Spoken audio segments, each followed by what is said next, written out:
You were born with individual strengths and a unique purpose. Don't let fears, false beliefs, or life's happenings diminish your influence. It's time to live and lead for impact. Host Kirsten Ross, expert of transformation, will help you defeat the drama and overcome the trauma that can stop you in your tracks. You'll gain focus, find confidence, and take bold action. Unleash passionate, purposeful you. Let's go. Welcome to Live and Lead for Impact. I'm Kirsten Ross-Vogel, your host, and this is episode 247. And of course, the Live and Lead for Impact podcast is an important piece of the Impact Academy. And if you're not already a member, you can find that by going to myimpactacademy.com/join. Feel free to peruse the many digital resources for 2 weeks free, and then you can choose to continue, which I hope you will. You also get time with me every other week where we do group coaching and strategy sessions. So you can either hop in with your own question or listen to learn. So I look forward to connecting and really locking arms with you there. And now I'd love to introduce today's guest. His name is Misha Rubin. He's a career educator, mastermind of the Career Leap Method, and my current podcast guest. So until recently, Misha was a partner at a Big Four management consulting firm where he spent 15 fruitful years. He managed over $100 million worth of projects,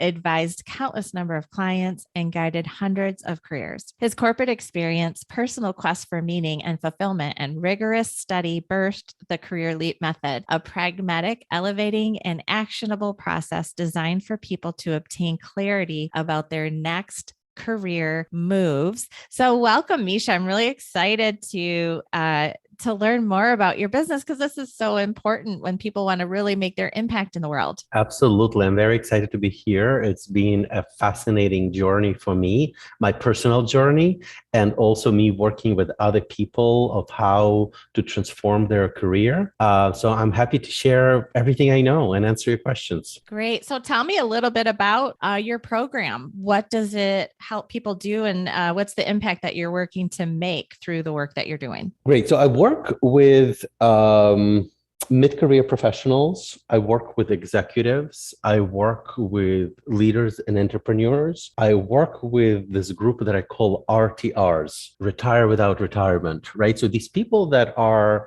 either on a crossroad, what's to do next, or people that are unfulfilled or done with their current phase of career. And if they looking to find, so what's next for me? Where do I make most impact? Where can I make a difference? Where can I apply the gifts that I have in a way that it's meaningful and fulfilling, in a way that it works for our lives, right? That's all are important things for us. So through my personal quest, because listen, I spent over 20 years in corporate America, and through also being a partner at one of the Big Four consulting firms where I guided a lot of careers, and through a lot of learning and studying, I developed what I call the Career Leap Method, which is a guided process of how to discover and pursue your next step.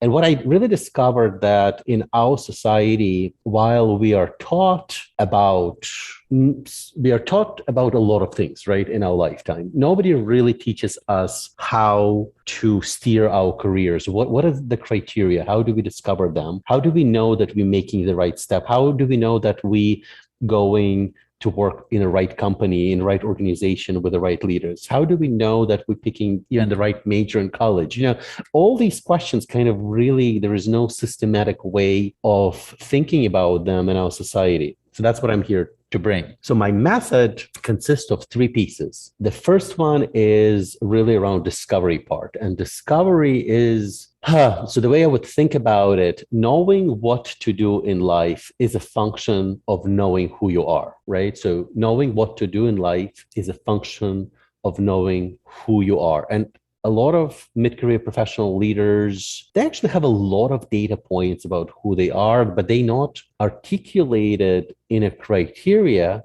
in a way that it can be used in a systematic way to evaluate their career options. That's why a lot of people give up about their career change way before, because they don't even know what is available to them, and they don't know how to examine all the options that they have. Does it make sense? Oh, absolutely. And I think Yeah, like I said, this is really important work. I think that, and I'm sure you'll agree, a lot of people do what I call the lazy river way of doing life. We bump along and, an opportunity is presented in front of us and we think, yeah, I'll just grab that. Or we have a person in our life who says, you should do this, or you have to do this. And so that kind of drives our life versus being really intentional to do that self exploration work. Another thing I think that can drive us, and tell me how often you've seen this, is fear. And you find that a client or someone in their career, they know what they don't want. And so they just want to leave it. But the visual I always get is someone just running away willy nilly. But what are you moving powerfully towards? And that's what's required to really take those intentional next steps. And it sounds like that's absolutely what your method helps them do. Well, exactly. So one of the things that you talked about, I say there are two big career traps that people fall into. One of them is, I call it skills and experience trap, where, a traditional way to look for a job, you update your resume with your skills and experience, and you reach out maybe to your contacts in the industry, or you go online and you look for jobs that match that skills and experience. And most likely what will happen, you will find another version of a job that you already have, right? Right. And if skills and experience didn't bring you meaning and fulfillment, at this point, it's unlikely that it will happen. And I would say, if you look around, how many people that have great skills and great experiences and can't stand their jobs, right? So that's one very common trap. But another one, I think, that you nailed, I call it an opportunity trap. This is when somebody calls you and says, hey, there is an opportunity here. And that opportunity usually has more of something that you want: more money, more responsibility, maybe more knowledge, maybe more flexibility. I don't know, more of something. And it seems like it's better than what you had. And then if you took a few leaps like that, a few moves, these opportunity moves, and then you're like, how have I even ended up here? I never really wanted to do this, right? So if you don't have a good way to curate your opportunities, then they can take you on the roads you don't want to take and take you places where you don't want to be. So that's basically what I teach people. And one of the principal concept of my education is there is a unique career criteria, which is a set of qualities, ways of being, maybe some preferences about you. And if you actually know what they are, that gives you an opportunity to examine what are the options. And then another thing that you talked about, the fear. And the thing is that I would say there are many different fears. Yeah. And one fear that specifically, I think that people look and they think, what could I do? And then they have like a few ideas about what could they do. And then they often, not always, but they say, well, all the things that I like doing, they wouldn't bring me money, and then they pretty much give up at that point, because there is this fear of, so a lot of that fear comes with lack of education of how to examine things, right? Now, so when I work with my students and they actually start examining things, there still could be fear left. There's some of the leaps they come up could really, but it's a different fear than when you sit and that, like, I have even know what I should be doing. That's kind of a different fear. It's kind of paralyzing. It sometimes feels people stuck for years. Yeah. Well, and if you can, I always call that generic fear. Like, I just have this swirling feeling of unease or uncertainty. And if you sit in that, it's hard to get in action because you don't even aren't really personally aware what is causing it. So It's really first about naming the fear. And as you were talking, as you were talking about people who get boxed in, I was totally visualizing a professional in just this tiny little box where they've kind of boxed themselves in. Like you said, they update the resume with what they've already been doing because they think, oh, well, this is the path I'm on. But yeah, that next thing's going to be too much the same. And it's going to be probably about as fulfilling as the current thing you've been doing. But I also, fear of missing out. Like, what if I leave where I am and then it gets really good, or they do that merger, or there would be opportunity that they keep kind of talking about but hasn't happened, or the fear of the what ifing, like, what if this happens? What if that happens? What might others think? Oh my goodness, there's so many fears that can box us in. And yeah, if you're not like specific about, again, what the fear is and then what's the action you want to take, it's really hard to be tenacious and make a jump. our leap. I should call it a leap. Yeah. I think what makes it more scary, and then all these fears come into play where you don't have a good path of exploration. And then, so everything, if you don't have a systematic way of looking at things and examining them, they seem much scarier than they are, because there's all these things that you don't know, and they keep you like, and then all these fears come up. But what I try to bring people is really actual practical, pragmatic tools that if they have a good criteria to evaluate things, if they have a systematic approach of developing their career leap map, which is what I call a list of ideas of where and what they can do, if they have a tool, so how do I evaluate all these different opportunities so I don't make the mistakes that I already made in the past, or I don't end up, and maybe the career could be great, but you just don't want to be in the same place where you're now. So I think if you have these very practical tools, then you can deal with some of these fears actually just really unreal. They're not really based on anything. They're just really based on not having enough information and tools to deal with the world. Then I think you can still end up with some fear, but that's the fear that you probably can manage and you can make decisions about. Well, and I don't think we're able to make any kind of change without some kind of, that amygdala, that little lizard brain in our mind, really likes to keep us 100% stuck. So I don't know if, I don't think it's possible for us to move any direction, good or bad, without that little well-intended piece of our brain kind of popping off with alerts. But with the tenacity and focus, now we can move through that and not let that little lizard brain stop us. So tell me, what are you said that your own journey really motivated you to start doing this work. What personal experiences most motivated you to make this unique impact? So, when I started my career, I started by jumping from job to job every 2 years, hoping that my next one will be like what I'm really looking for. So I tried that. And then I took a year off to discover my passion. And I had a great time. I didn't discover anything. And then I tried to follow a more traditional route of let me stay with one company for a long time. And I stayed with the Big Four consultancy for 15 years. Let me try to grow and be successful.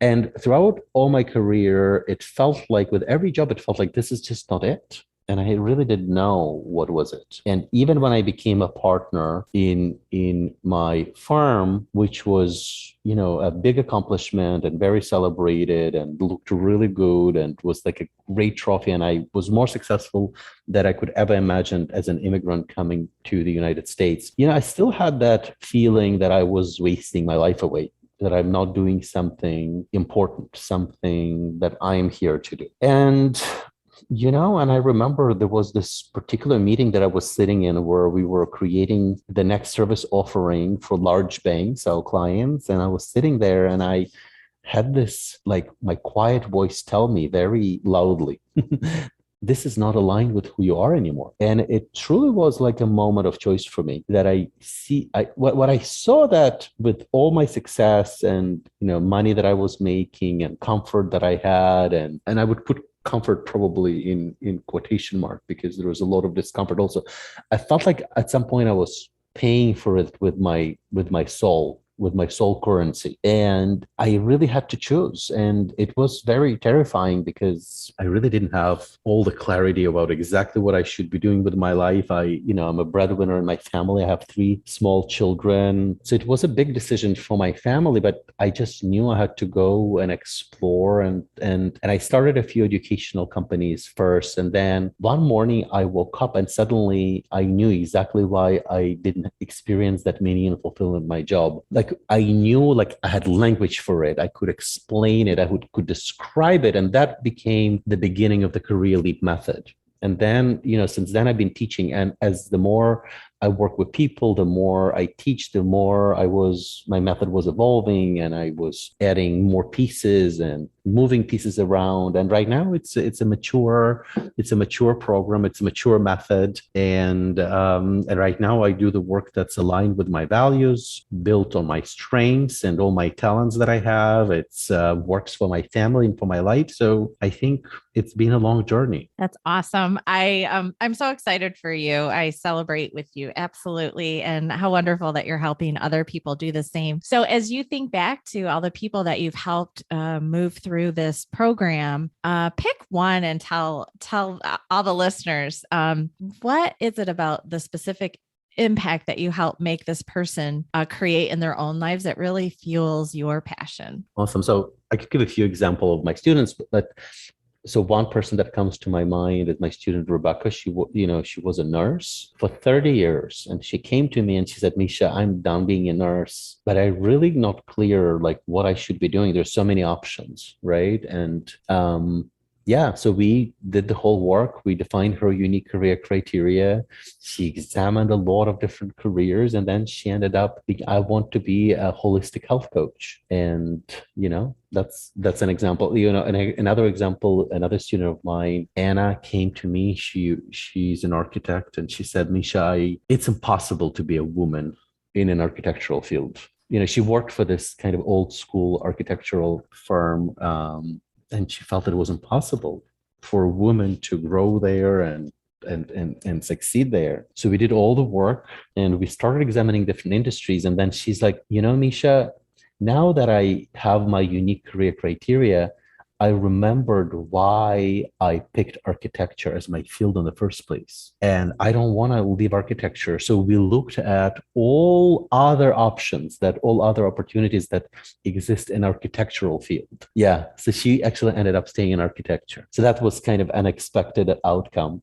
I have people starting businesses. One of my students, we did such a talented, brilliant guy who had a degree in pharmacology and had his own building company, and really was like, just, sometimes people have all these talents and they're really confused what they should be doing with life. And then we got to that all he wanted to do is to have his organic farm, and he loved the land and growing plants and vegetables. And what he wanted really to do is to teach his community how to do sustainable farming. So it's really kind of discovering there is no mystery in what I do. What I'm doing is not something metaphysical. What I got to is that I can actually get people to articulate who they are in a way that they can use it in their discovery on what they should do, and that's basically the fundamental part of the method. So tell me, everyone who's working to make an impact in the world certainly runs up against roadblocks, trip ups, challenges. And so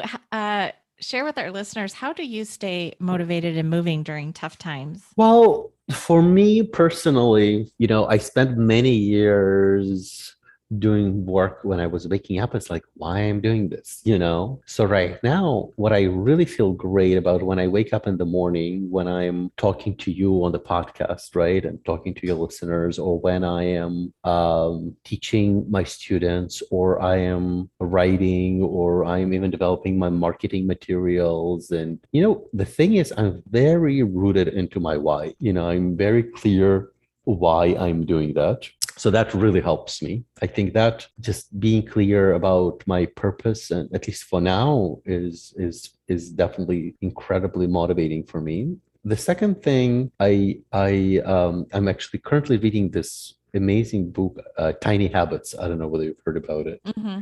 And so I actually, over life, I developed a lot of little habits that help me stay motivated. I remind myself about my values and who I am. I have all these little notes, and I educate myself a lot. So I read a lot and I listen a lot and I participate in different programs. I also developed, and that's one of the things that I teach my students in my program, I developed what I call a board of supporters, which is a group of people that we support each other through our life, through different phases of it, through different aspects of it, whether it's business, whether it's parenting, I know a lot of people have been challenged with parenting over the past, year and a half.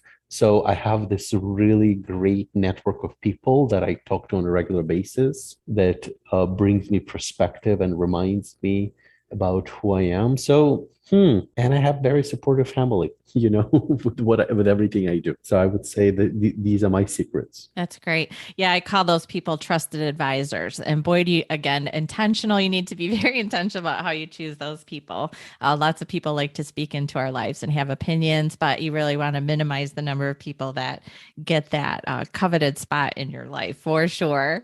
Right. Tell me, what words of wisdom do you have for others who want to make their impact? So this is what I usually compare, and I think you touched a little bit on it about it. So as humans, the way our brain works, right, and the way our fears work. If you feel stuck, right, like you want to do something next, or you want to make certain impact, but you don't know how to do it, and you've been stuck for some time. This is my advice. Listen up, because this is what I realized. If you just take one little action here and one little action there, and wait and see.